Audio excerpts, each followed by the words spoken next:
بسم اللہ الرحمن الرحیم۔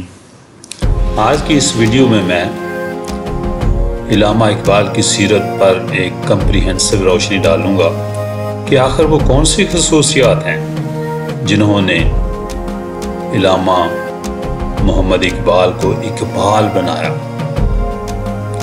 اقبال کی شاعری میں گہرے تفکر اور حکیمانہ نظر کے ساتھ ساتھ نکھری ہوئی زبان، شگفتہ اور رنگین ترکیبیں اور لب و لہجہ کی بلند آہنگی بدرجہ اتم موجود ہیں۔ اقبال انسانیت و قوت، حرکت و عمل، اخلاق و استقلال، عزم و حوصلہ، جرأت و ہمت کے پیامبر ہیں، اور ان کے اس پیام میں آفاقیت ہے۔ اسی لیے ان کا شمار دنیا کے عظیم ترین شاعروں میں ہوتا ہے۔ اقبال کی شخصیت اور فکر و پیام کے تشکیل میں بہت سے عناصر کار فرما ہیں۔ فکر و ذہن کی تشکیل کا پہلا مدرسہ آغوش مادر و پدر ہے۔ بزرگ و محترم صوفی و ذہن والدین کے زیر سایہ ان کی ذہنی نشو و نما ہوئی۔ والدین کی تربیت نے قرآن مجید سے وہ شغف و انہماک پیدا کیا جس سے فکر اقبال اپنی زندگی کے ہر دور میں فائدہ مند ہوتی رہی، اور یہی ان کی فکر کا بنیادی سرچشمہ رہا۔ اس آسمانی صحیفہ قرآن مجید کے ساتھ ساتھ سیرت پاک جناب محمد صلی اللہ علیہ وسلم سے عشق بھی علامہ اقبال کی فکری سرگزشت کا اصل محرک ہے۔ گھر کی ابتدائی تعلیم و تربیت میں قرآن و سیرت کے ساتھ ساتھ اسلامی فکر کی دو اہم کتابیں فصوص الحکم اور فتوحات کا خاص طور پر درس ہوتا۔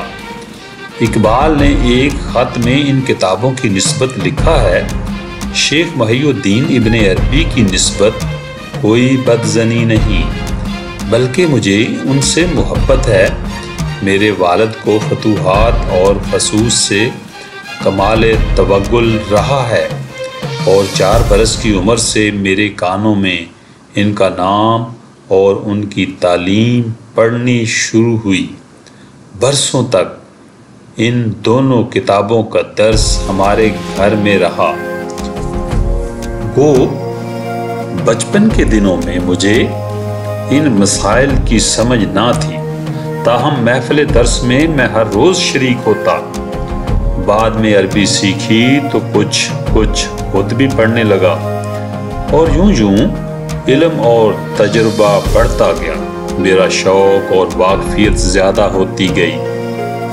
فکر و ذہن کی تعمیر و تشکیل کے ان ابتدائی مراحل میں قرآن و سیرت اور مذکورہ 2 کتابوں کے علاوہ تیسرا اہم عنصر علامہ سید میر حسن کی ذات گرامی ہے۔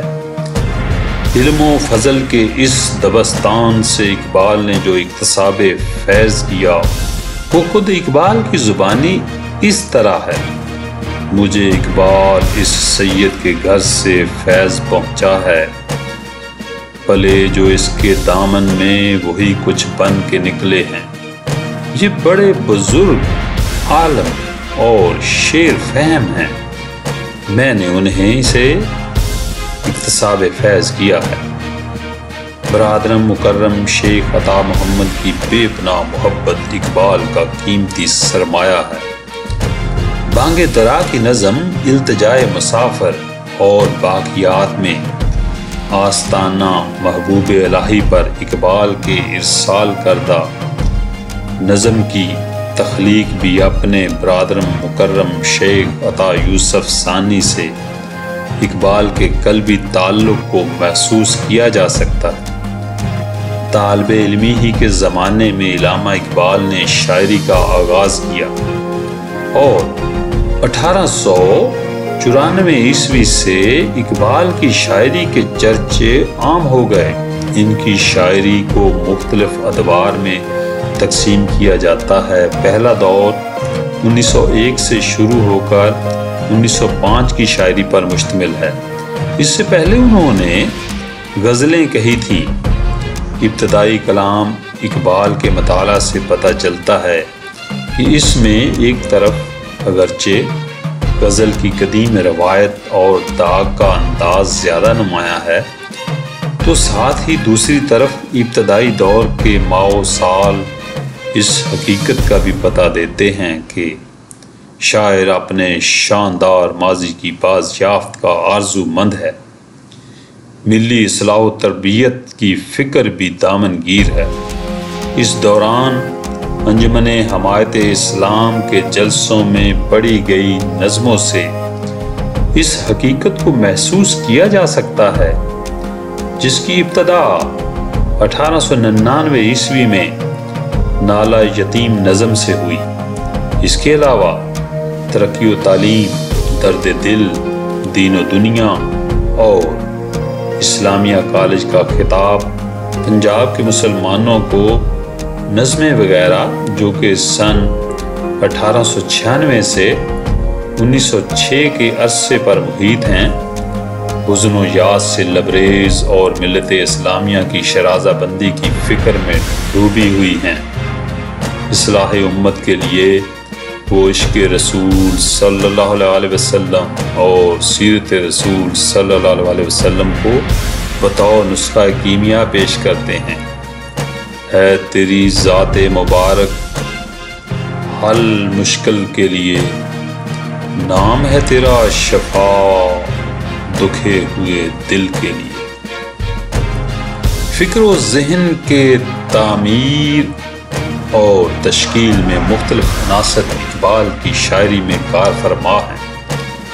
اقبال کے تاریخی ارتقاء پر نظر ڈالنے سے ہی ان کی شخصیت کے یہ عناصر معلوم ہوتے ہیں۔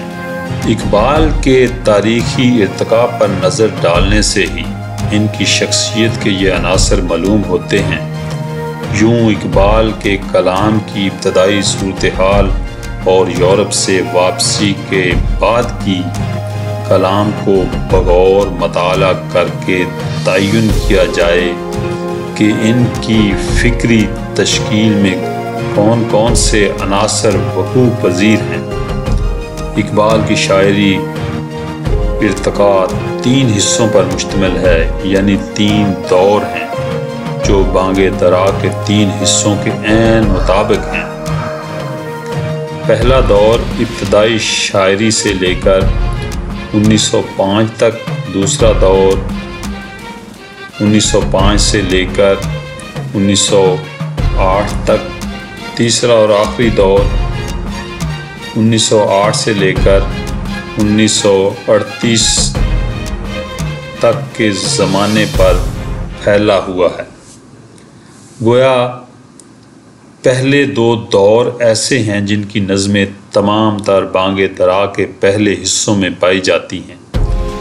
البتہ 3 نظمیں ایسی ہیں جو پہلے دور کی ہیں، لیکن شاعر نے بعض اصطلاحی خامیوں کی وجہ سے انہیں اپنی کلیات میں جگہ نہیں دی، یعنی نالہ یتیم، ایک یتیم کا خطاب، حلال عید کو اور فریاد امت۔ یہ نظمیں انجمن حمایت اسلام کے سالانہ اجلاس میں سال سال کے وقفے کے بعد پڑھی گئیں، بے حد مقبول اور شاعر کی شہرت کا باعث ہوئیں۔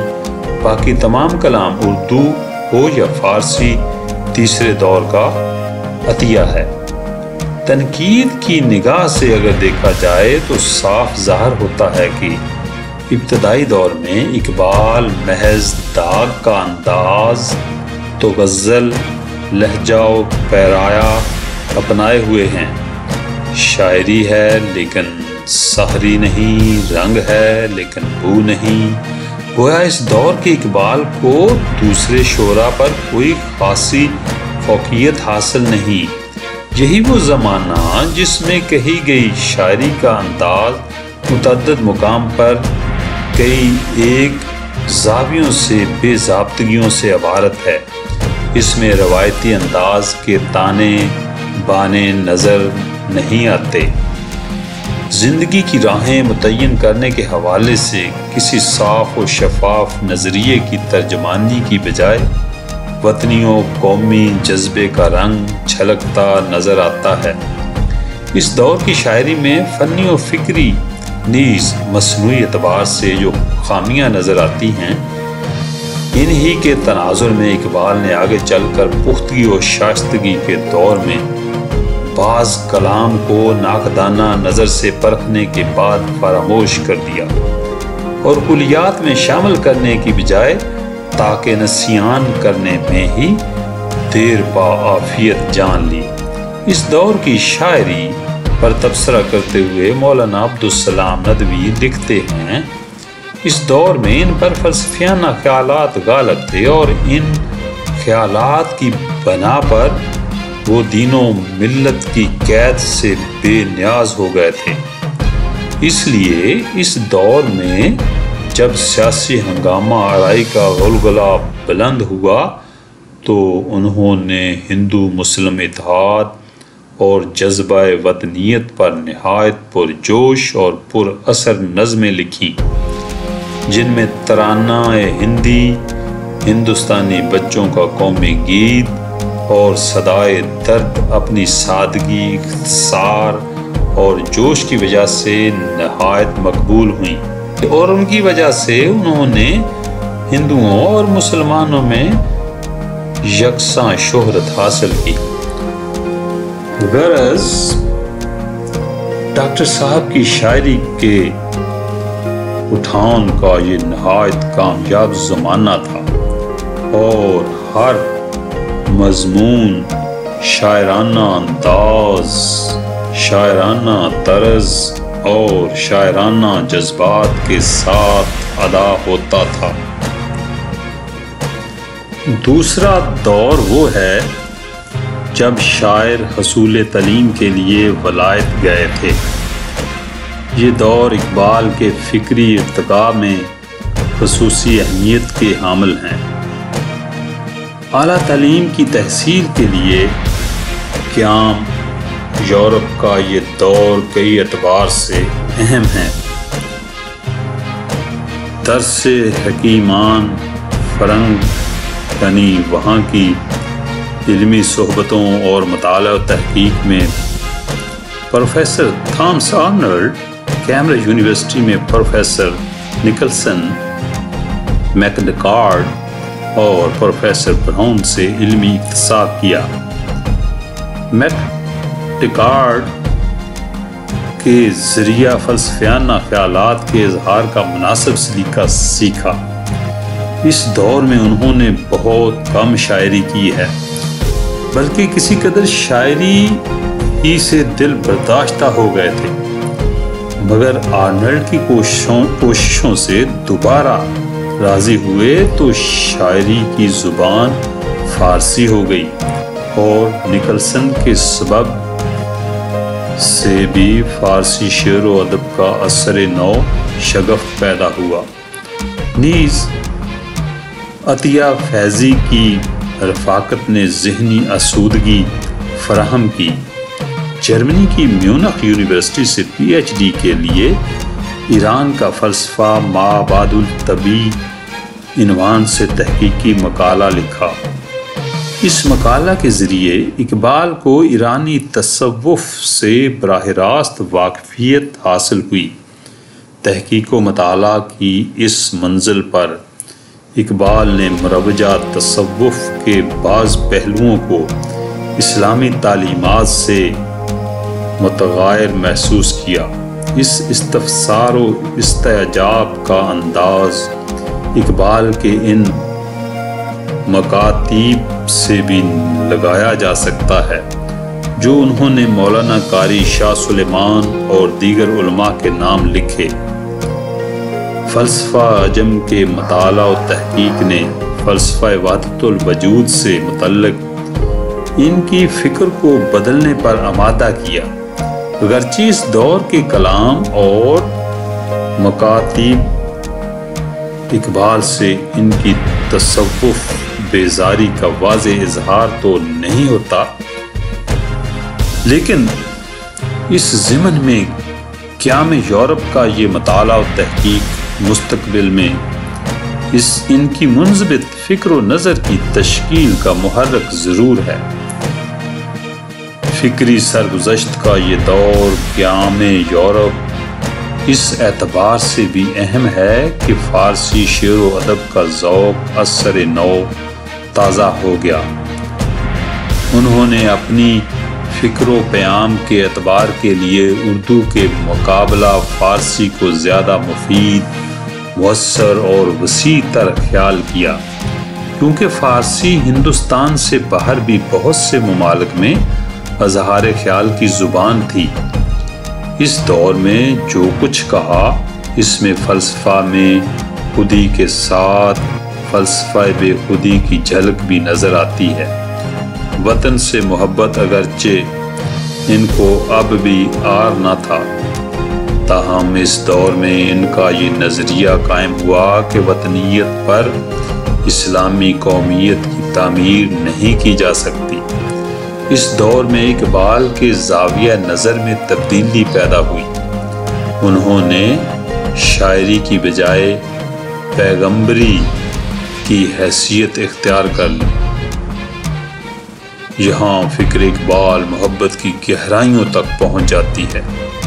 اس دور کی نظموں مثلاً چاند تارے، اختر صبح، طلبہ علی گڑھ کالج کے نام، پیام اور سکلیہ وغیرہ سے بھی یہ انداز لگانا آسان ہے کہ اب ان کی فکر زندگی سے متعلق سوز و تڑپ، حرکت و عمل، سعی و فہم اور جہد مسلسل پر مبنی فکر و فلسفہ کی تشکیل پر گامزن ہے۔ یہ نالہ طائر بام ہے جو سکون کی بجائے خرام کا دل دادا ہے۔ اسے قرار میں اجل پوشیدہ نظر آتی ہے۔ وہ مے فرنگ کی بجائے مے خانہ ساز کا طلبگار ہوتا ہے، یعنی مشرق کی روحانی اقدار حیات و اصل حیات و کائنات خیال کرتا ہے۔ نسل انسانی کی نجات کے لیے اسلامی فکر و فلسفہ کی بازیافت کو اپنا مطمع نظر بناتا ہے اور عشق رسول اختیار کرنے کا پیام دیتا ہے۔ ان اشعار سے خاص طور پر اس فکری رجحان کو محسوس کیا جا سکتا ہے۔ اوروں کا ہے پیام اور میرا پیام اور ہے، عشق کے درد مند کا طرز کلام اور ہے، طائر زیر دام کے نالے تو سن چکے ہو تم، یہ بھی سنو کہ نالہ طائر بام اور ہے، آتی ہے کوہ سے صدا راز حیات ہے سکون، کہتا تھا شور ناتواں لطف خرام اور ہے، جذب حرم سے ہے فروغ انجمن حجاز کا، اس کا مقام اور ہے، اس کا نظام اور ہے۔ تیسرا دور وہ دور ہے جس میں شاعر مشرق کی فکری رجحان میں نمایاں تبدیلی رونما ہوئی۔ اس تبدیلی کے متعدد وجوہات ہیں۔ سب سے اہم وجہ یہ ہے کہ یورپ کے لوگ قومیت اور وطنیت کے پردے میں دوسری اقوام کو مٹانے کی جو کوشش کر رہے تھے، یہ راز ان پر آشکار ہو چکا تھا۔ جنگ بلقان اور جنگ طرابلس سے یہ راز اور عیاں ہو گیا۔ علامہ اقبال نے شکوہ جواب شکوہ فاطمہ بنت عبداللہ اور حضور رسالت مآب صلی اللہ علیہ وسلم کے عنوان سے جو نظمیں اس دور میں لکھی، ان میں مسلمانوں کے جذبات کا اظہار ہے۔ شمع و شاعر بھی اس زمانے کی پرجوش نظم ہے۔ اس دور میں اقبال کے شاہکار تصانیف جن میں اسرار خودی بھی شامل ہوئی، پھر یکے بعد دیگرے رموز بے خودی، پیام مشرق، زبور عجم، جاوید نامہ، بال جبریل، ضرب کلیم، پس چہ باید اقوام مشرق اور ارمغان حجاز جیسی کتابیں پیش کی گئیں۔ کلام اقبال کی سرسری مطالعہ سے یہ بات اخذ کی جاتی ہے کہ ان کی ہر ایک تصنیف اپنی جگہ منفرد حیثیت رکھتی ہے اور تقریباً ہر جگہ پیغام سے مملو ہیں۔ خاص طور پر بال جبریل کو کلام اقبال کے منتہی کلام کا شاہکار کہنا بے جا نہیں۔ بال جبریل کا پہلا حصہ غزلوں اور دوسرا حصہ نظموں پر مشتمل ہے۔ ذوق و شوق، مسجد کرتبہ، ساقی نامہ، لین خدا کے حضور میں، جبریل و ابلیس، طارق کی دعا، لالہ صحرائی، فرشتوں کا گیت، روح ارضی، آدم کا استقبال کرتی ہے وغیرہ نظموں سے خاص طور پر اقبال کے فکر و فلسفہ کی وسعت نیز فنی دسترس کو بخوبی محسوس کیا جا سکتا ہے۔ ایسا معلوم ہوتا ہے کہ فلسفہ و حیات و کائنات اور فضیلت آدم کا پیغام زندگی کا ایک لازمی جزو بن کر ان کے قلب و روح میں سرایت کر گیا۔ ضرب کلیم میں فکری جاودانی اور علم و فلسفہ کا ایک سیل رواں ہے، جہاں درد مند شاعر کا دل اپنے عہد کی بے بصری اور ذوق کمیابی کے باعث تلخ نوائی پر مجبور ہوتا ہے۔ یہ شعلہ نوائی شان جلالی کا مظہر ہے، جو جبر حالات اور غیر منصفانہ طرز فکر کے خلاف احتجاج اور گھن گرج کیے ہوئے ہے۔ یہ تلخ نوائی پوری بنی نوع آدم اور ملت اسلامیہ کی غمگساری اور درد مندی کے جذبات سے لبریز ہے۔ ہر قدم پر فکر و پیام کی میں انگبین جھلکتی نظر آتی ہے۔ خود اقبال نے ضرب کلیم کو زمانہ حاضر کے نام اعلان جنگ قرار دیا ہے۔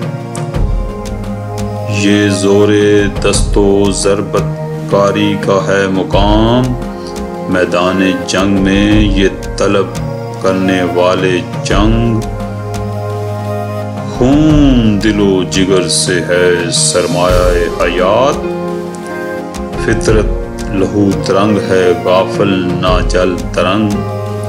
ضرب کلیم کے بعد ان کی ایک اور شاہکار تصنیف ارمغان حجاز کے نام سے موصوف ہے، جو فراق حجاز کی پرفضا نغموں سے معمور ہے۔ یہ وہ دور ہے جب علامہ علالت و پریشان حالی کے دور سے گزر رہے تھے، اس لیے ارمغان حجاز کے کلام میں جوش کے ساتھ سوز و گداز بھی پایا جاتا ہے۔ کشمیر کے حالات نے خاص طور سے متاثر کیا، اور اس دور میں کشمیری جن حالات کے شکار تھے، ان کا ذکر اشارہ و کنایہ کے ساتھ ساتھ کس قدر بلند آہنگی کے ساتھ پایا جاتا ہے، اس پر تبصرہ کرتے ہوئے عبدالسلام ندوی لکھتے ہیں: صرف کشمیر کی خصوصیت نہیں بلکہ ارمغان حجاز کی اس حصہ میں جتنی نظمیں ہیں سب بلند، پرجوش، ولولہ خیز اور شاعرانہ ہیں۔ بعض لوگوں نے لکھا ہے کہ ڈاکٹر صاحب کے دور اخیر کی شاعری کا رنگ و آتشانہ ہے، لیکن ارمغان حجاز کی ان نظموں پر یہ کلیہ صادق نہیں آتا۔ چراغ جب بجھنے لگتا ہے تو اس کی لو اور زیادہ تیز ہو جاتی ہے۔ یہ صوفیاء کے نظریہ کے مطابق جسم جب ضعیف ہوتا ہے تو روح قوی ہو جاتی ہے۔ حیات با سعادت کا یہ آخری دور اس روحانی اضطراب اور پیمانہ سے بھی لبریز ہے، جہاں وہ حضور رسالت مآب صلی اللہ علیہ وسلم کے در دولت پر حاضر ہو کر شراب دیدار کی لذت شوق کے آرزو مند ہیں۔ سفر حجاز کا مصمم ارادہ اور تیاریاں برابری جاری تھیں، اگرچہ سفر حجاز کی ذہنی تیاری تو اور پہلے سے تھی۔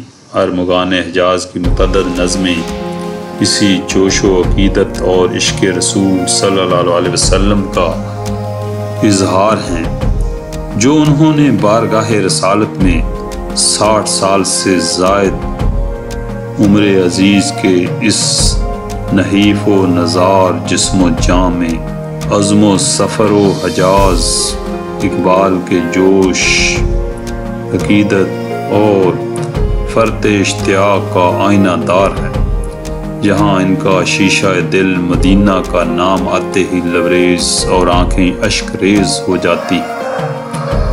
حجاز مقدس کا یہ تصوراتی سفر ارمغان حجاز کے نغمہ حرف و صوت میں ڈھل جاتا ہے اور یہ اشعار نازل ہوتے ہیں۔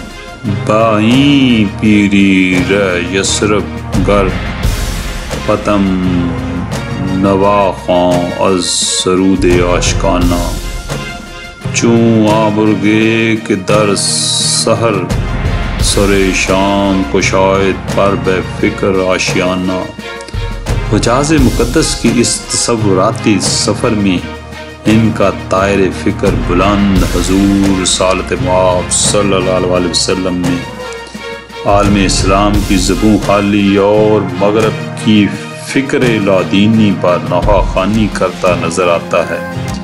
وہ حیات کائنات کی فتح و کامرانی کے لیے اسلامی زہد و محبت اور مثالی زندگی کی آرزو کرتے ہیں۔ راہ حق کے اس مسافر اور عاشق رسول صلی اللہ علیہ وسلم کو جب غیبی اشارات سے معلوم پڑ گیا کہ شاید ان کی روح قفس عصری سے پرواز کرنے والی ہے، تو ان کی زبان سے یہ آخری قطعہ جو ان کی زندگی کا ترجمان بھی ہے اور ارمغان حجاز کی زینت بھی ہے، سرود رفتہ باز آید کے نائد، نسیم از حجاز آید کے نائد، سرآمد روزگاری فقیر دگر دانائے راز آید کے نائد۔ ارمغان حجاز اصل میں اقبال کا آخری ارمغان ملک و ملت ہے، جس میں ان کے فکر و فلسفہ اور دعوت و پیام کے متنوع اور کثیر الجہات نقوش کی بھوک المونی ہے۔ عالم تصورات کا یہ سفر حجاز اقبال کے آخری تار نفس تک جاری رہا اور بالآخر 20 اپریل 1938 کو ان کی نوائے حیات کار ساز بھی خاموش ہو گیا۔ نوائے حیات کا ساز بھی خاموش ہو گیا۔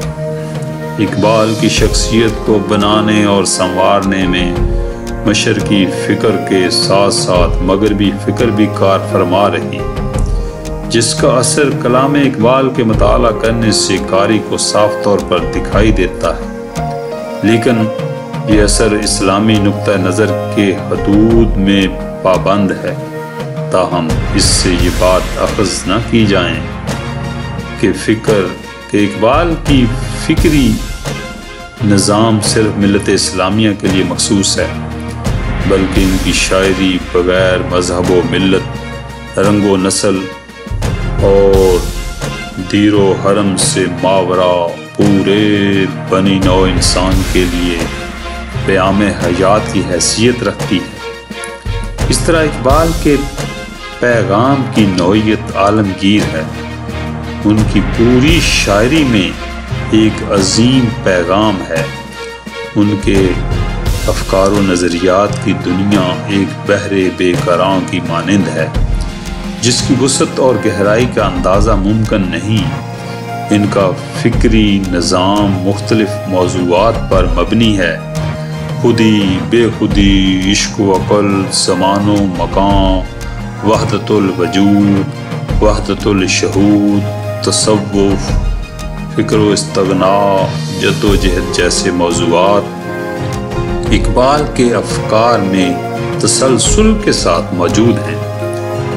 ان موضوعات میں اقبال کے نظام فکر کی اساس ان کا تصور خودی ہے، جسے انہوں نے ایک نظریے کے طور پر اپنی زندگی کے بیشتر حصے میں تواتر کے ساتھ متنوع انداز اور مختلف جہتوں سے پیش کیا۔ اسی فکری رجحان سے اقبال کو خودی کا پیامبر اور بے خودی کا رمز شناس کہا گیا۔ ان کی پوری شاعری خودی کے نظریے میں ڈھلتی ہوئی نظر آتی ہے۔ اس طرح اقبال کی فکری تعمیر و تشکیل میں تمام افکار خودی ہی کے ارد گرد سرشار نظر آتے ہیں۔ عرفان نفس اور خودی کا اقبال کی شخصیت کی تعمیر و تشکیل میں بڑا دخل ہے۔ بقول ابو الحسن ندوی، علامہ اقبال کی خودی کی تربیت اور عرفان نفس پر بڑا اعتماد تھا۔ ان کے نزدیک خود شناسی اور خود آگاہی انسان کو اسرار شہنشہی سکھلاتے ہیں۔ عطار ہوں یا رومی، رازی ہوں یا غزالی، بغیر عرفان نفس کے کسی کو کچھ حاصل نہیں ہوتا۔ اسی عرفان نفس کا نتیجہ تھا کہ اقبال نے اس رزق پر موت کو ترجیح دی جس رزق سے پرواز میں کوتاہی آتی ہو، اور دارا و سکندر سے وہ مرد فقیر اقبال کے خیال میں زیادہ بہتر ہے جس کی فقیری میں حضرت علی کرم اللہ وجہہ کی خوشبو اور ان کا اسوہ ہو۔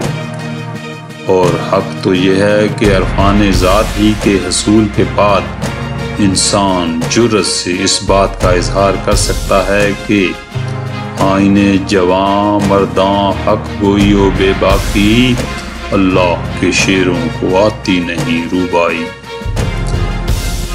اقبال سے پہلے اردو ادب میں خودی کی اصطلاحی معنی تکبر یا غرور میں استعمال ہوا ہے، لیکن اقبال نے خودی کا معنی غرور یا تکبر نہیں کیا، بلکہ ان کے نزدیک نام ہے احساس غیرت مندی، جذبہ خودداری کا، اپنی انا کو شکست سے محفوظ رکھنے کا، حرکت و توانائی کو زندگی کی سامن سمجھنے کا، اور دوسروں کا سہارا تلاش کرنے کی بجائے اپنی دنیا آپ پیدا کرنے کا۔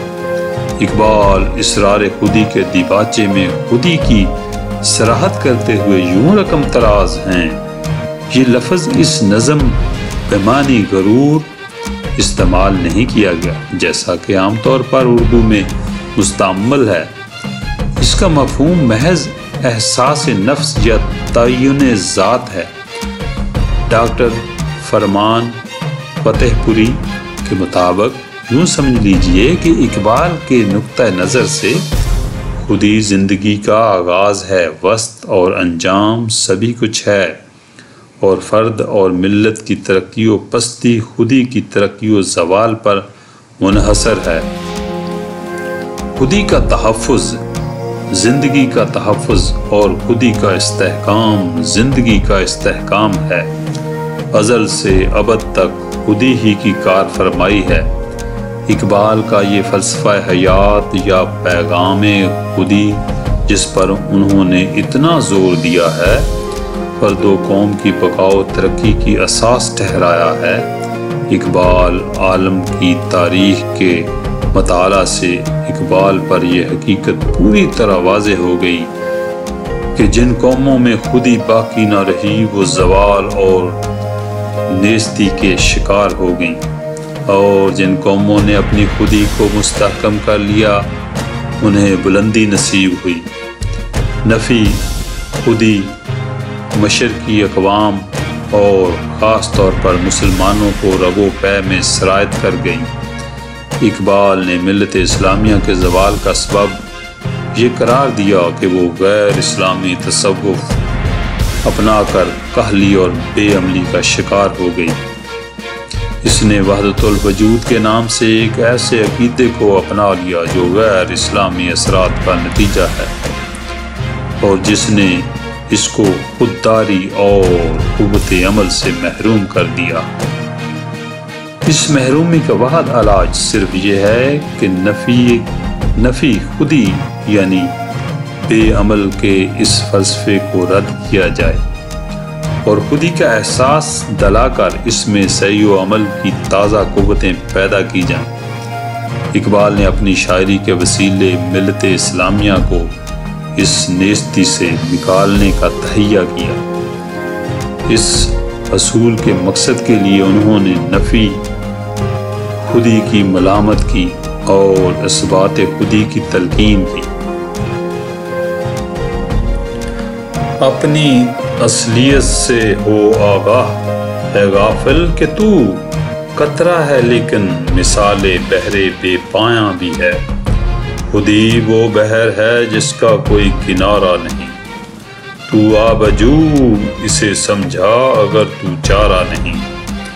خودی اقبال کے الفاظ میں وحدت وجدائی یا شعر کا وہ روشن نقطہ ہے جس سے تمام انسانی تخیلات و تمنیات مستفیض ہوئے ہیں۔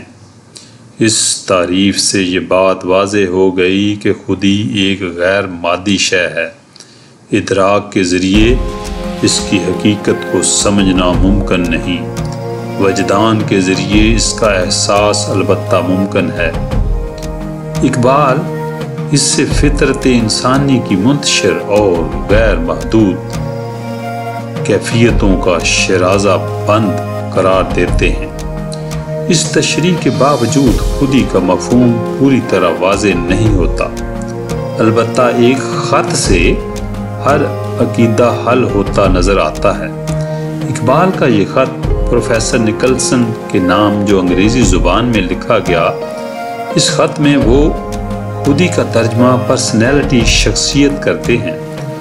اس خط کے مطالعے سے خودی کا جو مفہوم واضح ہوا ہے اسے یوں بیان کیا جا سکتا ہے: ہر شخص کو قدرت کی طرف سے کچھ صلاحیتیں ملی ہوتی ہیں جس سے وہ خود بھی پوری طرح واقف نہیں ہوتا۔ ان صلاحیتوں اور لیاقتوں کے مجموعے کو خودی کہا جا سکتا ہے کیونکہ ان کے سبب انسان کی شخصیت متعین ہوتی ہے۔ جس انسان نے اپنے اندر ان پوشیدہ صلاحیتوں کو سمجھ لیا، اس نے گویا زندگی کا راز پا لیا۔ ان صلاحیتوں کی دریافت گویا اثبات خودی ہے۔ علامہ کی شاعری میں خودی کے اثبات کی متعدد کوشش ملتی ہیں۔ انہوں نے فلسفیانہ دلائل کی پیچیدگیوں سے آزاد کر کے اسرار خودی میں خودی کو تخیل کے رنگ میں پیش کیا ہے، کو مختلف مقدمات میں تقسیم کیا جاتا ہے اور خود خودی ایک مقدمہ ہے۔ اسی طرح شرف انسانی یعنی انسان کو تمام کائنات پر فضیلت حاصل ہے اور انسان خدا کا اصلی مطلوب ہے اور وہ اس کی تلاش میں سرگرداں رہتا ہے، اور انسان میں ہی صلاحیت عطا کی گئی کہ وہ اپنی خودی سے تسخیر کائنات کا ہدف آسانی سے حاصل کر سکے گا۔ بقول عبدالسلام، کائنات کی خودی اپنے گرد و پیش کی چیزوں کی جذب کرتی ہے اور انسان بھی چونکہ کائنات ہی کا جزو ہے، اس لیے اس میں بھی قدرتی طور پر یہ قوت جاذبہ موجود ہے چونکہ وہ کائنات کی سب سے بلند تر ہستی ہے۔ اس لیے اس میں یہ قوت اور بھی کامل ترین طریقے سے پائی جاتی ہے اور وہ صرف اپنے گرد و پیش کی چیزوں ہی کو نہیں بلکہ تمام دنیا کو اپنے اندر جذب کرنا چاہتی ہے۔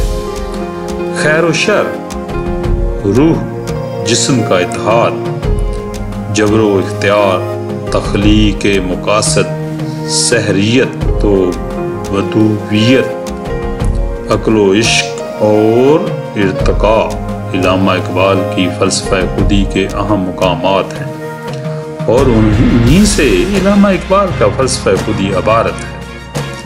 اقبال کی نظام فکر میں فلسفہ خودی کے علاوہ فلسفہ بے خودی، عشق و عقل، جہد و عمل، فکر و استغناء، جبر و اختیار وغیرہ موضوعات یکے بعد دیگرے ابھر کر سامنے آتے ہیں۔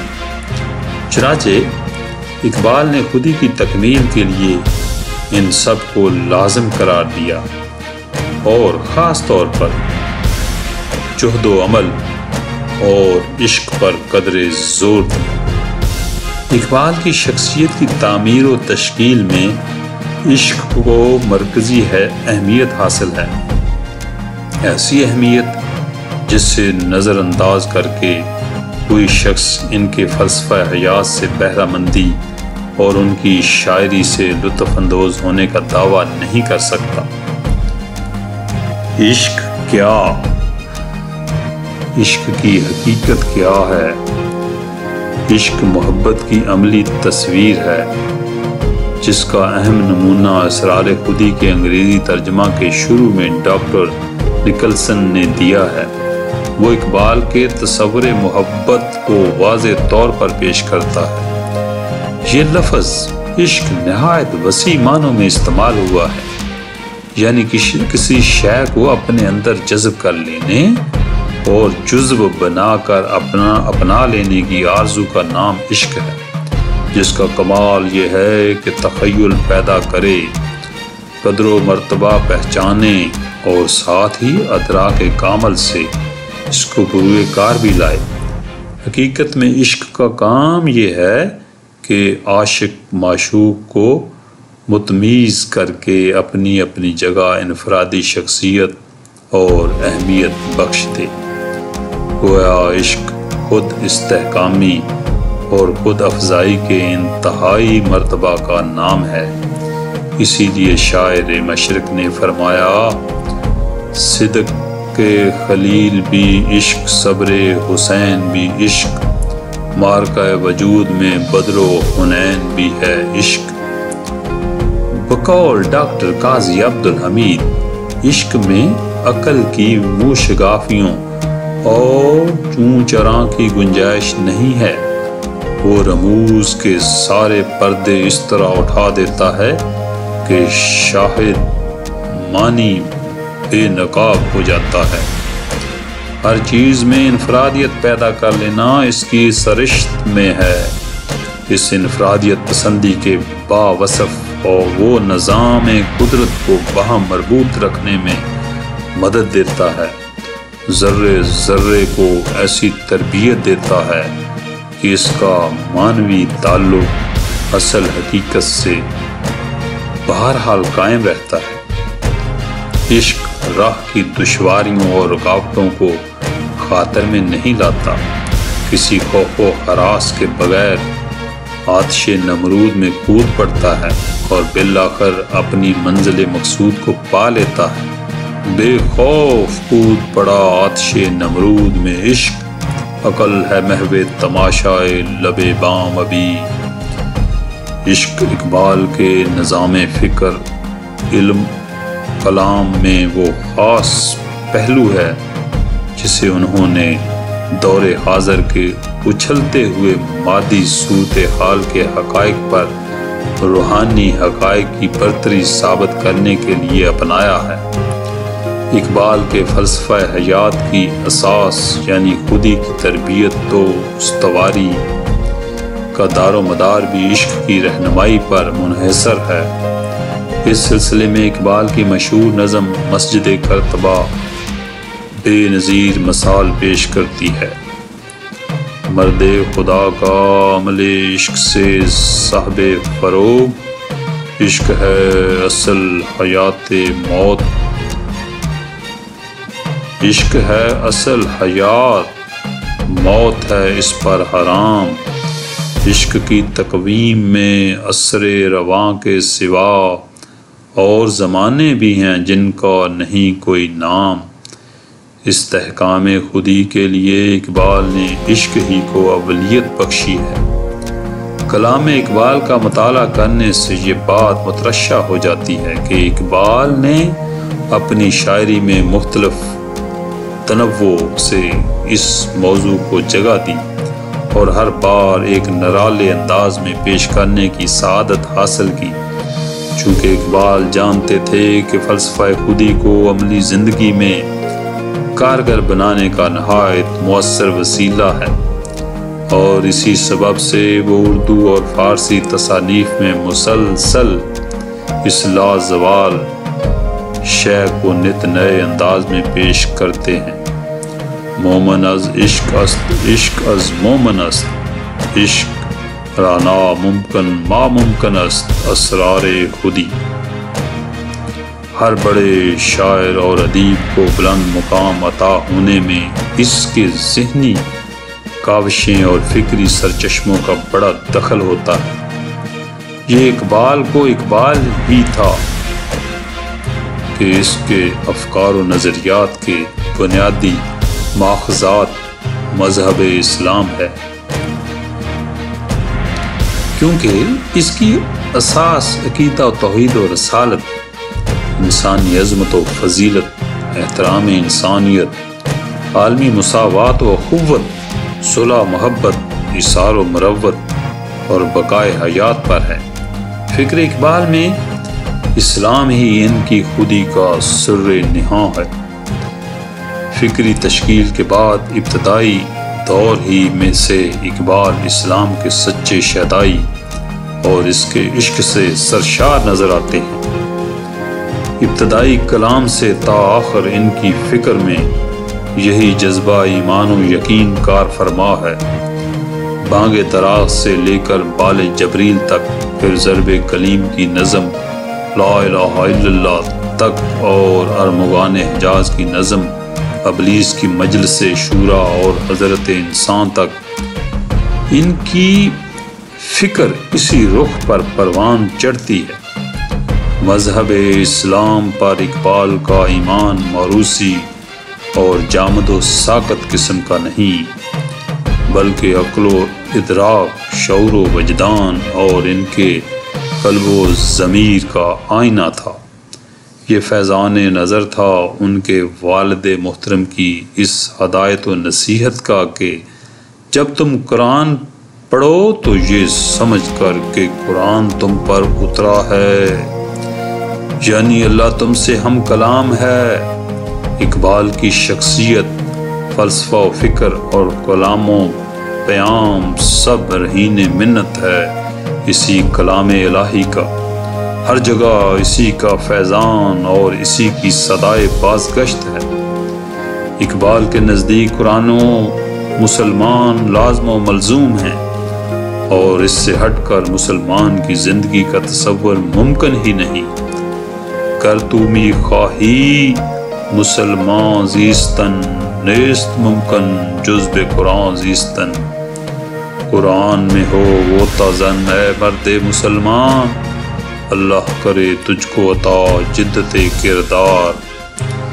اقبال کی اسلامی فکر و ذہن کی تربیت سے متعلق جاوید اقبال نے لکھا ہے، ان کو بچپن ہی سے صوم و صلات کا پابند رہنے اور ہر صبح خوش الحانی سے قرآن مجید کی تلاوت کرنے کی تربیت دی گئی تھی۔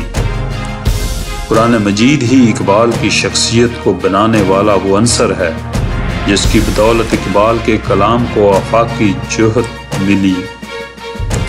مگر افسوس کہ آج خود مسلمان اس کی روشنی سے محروم، اس کی علم و حکمت سے بے بہرا۔ اقبال کی زندگی پر یہ عظیم کتاب جس قدر اثر انداز ہوئی ہے، اتنا وہ نہ کسی شخصیت سے متاثر ہوئے اور نہ کسی کتاب نے ان پر ایسا اثر ڈالا۔ اس سلسلے میں معاصر اقبال فقیر وحید الدین نے اپنی کتاب روزے کار فقیر میں ایک واقعہ یوں بیان کیا ہے ڈاکٹر صاحب اپنی مکلوڈ روڈ والی کوٹھی پر قیام فرما تھے۔ اس زمانے میں ڈاکٹر صاحب کی قیام گاہ پر ایک نئے ملاقاتی آئے۔ ادھر ادھر کی باتیں ہوتی رہیں، اتنے میں انہوں نے ڈاکٹر صاحب سے ایک سوال کیا۔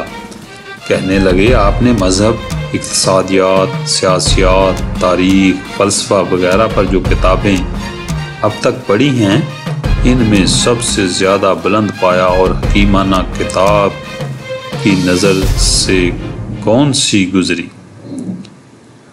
ڈاکٹر صاحب اس سوال کے جواب میں کرسی سے اٹھے اور نوبارد ملاقاتی کی طرف ہاتھ کا اشارہ کیا کہ تم ٹھہرو، میں ابھی آتا ہوں، کہہ کر وہ اندر چلے گئے۔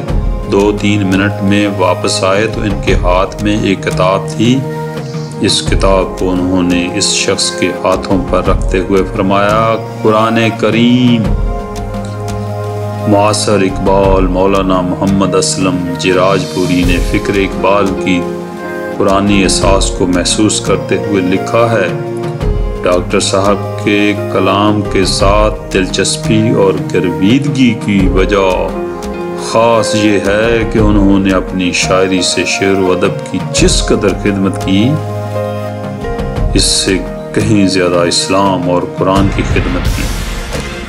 تیرے ضمیر پہ جب تک نہ ہو نزول کتاب، گرا کشا ہے نہ رازی نہ صاحب کشاف۔ علامہ اقبال نے اپنی پوری زندگی قرآن مجید میں غور و فکر اور تدبر و تفکر کرتے ہوئے گزاری۔ قرآن مجید پڑھتے، قرآن سوچتے، قرآن بولتے، قرآن مجید ان کی وہ محبوب کتاب تھی جس سے انہیں نئے نئے علوم کا انکشاف ہوتا، اس سے انہیں ایک نیا یقین، ایک نئی روشنی اور ایک نئے قوت و توانائی حاصل ہوتی۔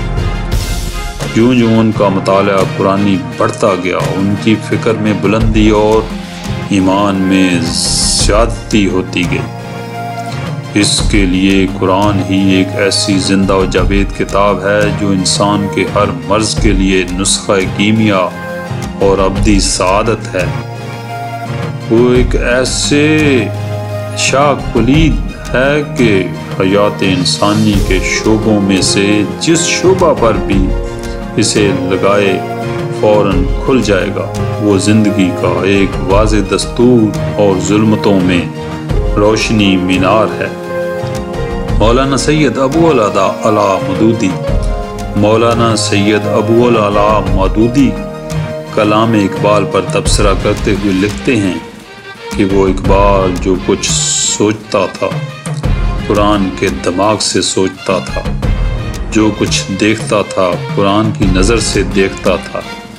حقیقت اور قرآن اس کے نزدیک شے واحد تھے۔ جس طرح کلام الہی کی بے شمار آیات اور ان کے مفاہیم کو اقبال نے اپنے فکر و پیام اور کلام میں پیش کیا ہے، اسی طرح احادیث نبوی صلی اللہ علیہ وسلم سے بھی خاطر خواہ اخذ و استفادہ کیا ہے، اور شعر کے محدود و تنگ دائرہ الفاظ میں وسیع و بلند تر مفاہیم اور معنی و مطالب کو پیش کیا، کہیں احادیث کے الفاظ کے ساتھ، کہیں ان کے مفاہیم کے ساتھ۔ یوں قرآن کی طرح حدیث بھی اقبال کے نزدیک مقدس و محترم ہیں۔ قرآن حکیم اور آن حضرت صلی اللہ علیہ وسلم کی تعلیمات سے اس والہانہ لگاؤ کا مطلب یہ نہیں کہ انہوں نے قرآن مجید اور سیرت نبوی صلی اللہ علیہ وسلم کے سوا کسی اور مذہب یا علماء مذاہب کا مطالعہ نہیں کیا، یا فکر و فن کے سلسلے میں دوسرے شعراء سے استفادہ نہیں لیا۔ انہوں نے قرآن و حدیث کو بطور حوالہ نظر میں رکھ کر جہاں کوئی چیز کام کی نظر آئی ہے اسے سراہا اور اس کا اثر و تاثر قبول کیا، لیکن جہاں جہاں یہ فکر و افکار اسلام کی بنیادی تعلیمات سے متصادم ہوتے ہوئے معلوم ہوئے انہیں مسترد کر دیا۔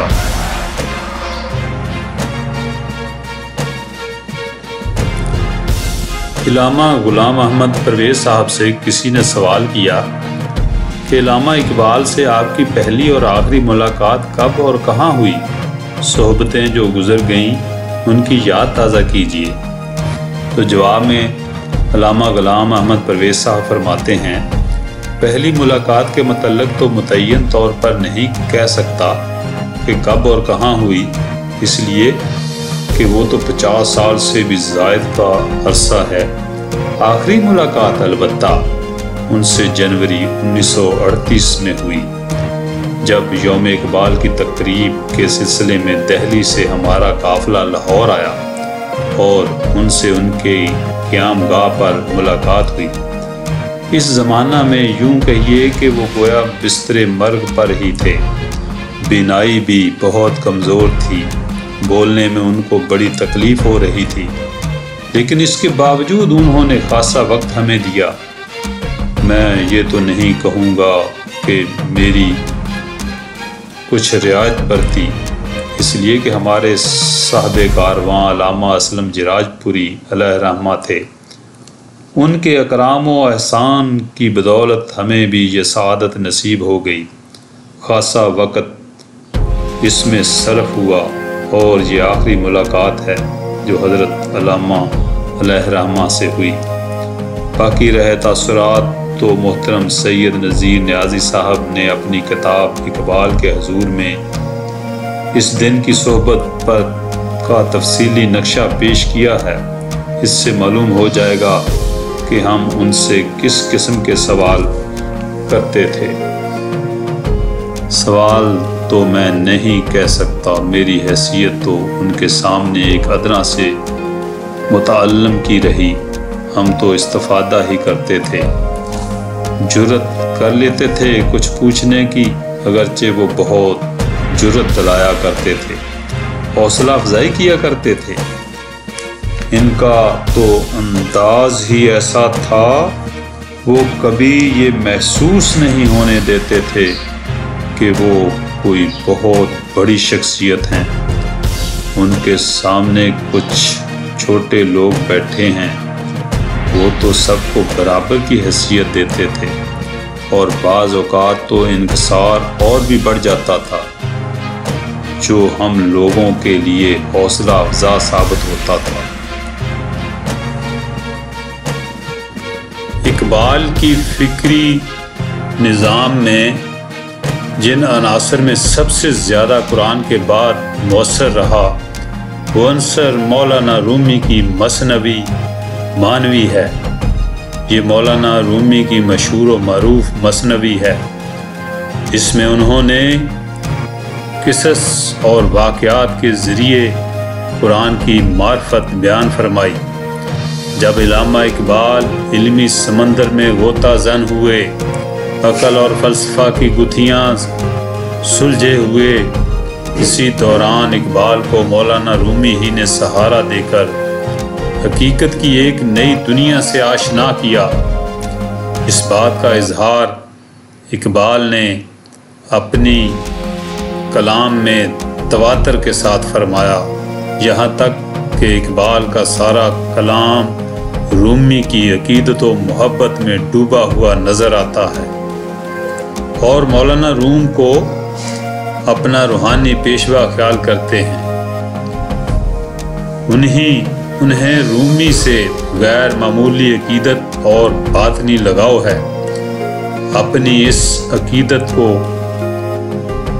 اظہار کے لیے کہیں انہوں نے ان کے خیالات کو اپنے الفاظ میں بیان کیا، اور کہیں مصرے پر مصرے لگائے، اور کہیں ان کے فیوز اور روحانی کا والہانہ اعتراف کیا۔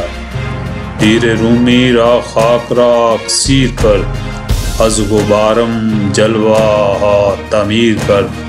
صحبت پیر رومی نے مجھ پہ کیا یہ راز فاش، لاکھ حکیم سر بجیب ایک کلیم سر بکف۔